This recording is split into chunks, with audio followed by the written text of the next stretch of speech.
Hi everyone, this is Imke Alenka Harbig from the Department of Psychology at the University of Klagenfurt in Austria. I want to talk to you about something heavy, a bit strange and incredibly human. Death Stranding is the most existential video game we have so far. Existential video games engage their players with the four fundamental concerns of human existence: death, isolation, freedom and meaninglessness. In the critically acclaimed blockbuster Death Stranding, we are confronted with all of these concerns.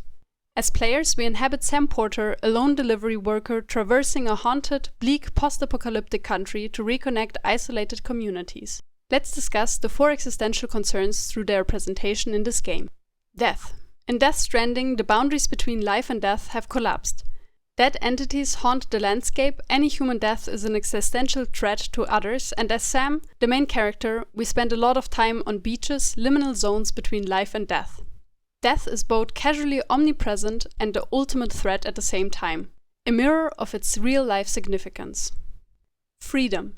In Death Stranding, freedom is as paradoxical as it is in real life. The game offers players an open world and the possibility to go wherever they want and do whatever they want, yet navigating through the world demands intense planning, balance, and a constant negotiation with gravity. As in the real world, freedom is not freeing but terrifying. We are free to do as we please, but must bear the weight of every single choice we make. Isolation. The isolation in Death Stranding is undeniable.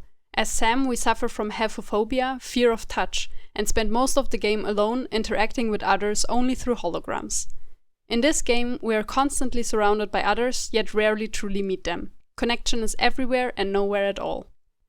And finally, meaninglessness.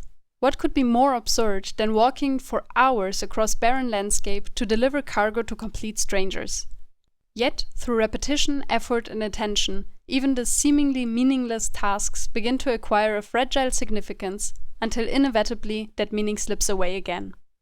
What makes Death Stranding's delivery of these existential concerns powerful is not shock, it's patience. Where most media provoke existential terror, this game gives players space to reflect and actually build meaning together with the game. Both narrative and mechanics of Death Stranding invite players into an emotional and philosophical experience that unfolds step by deliberate step.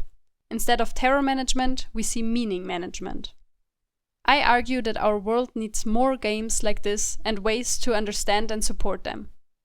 I call for developers to give existential themes the time and space they need, researchers to study existential games beyond surface-level analysis, and critics and players to value and support titles that take death, freedom, isolation and meaninglessness seriously.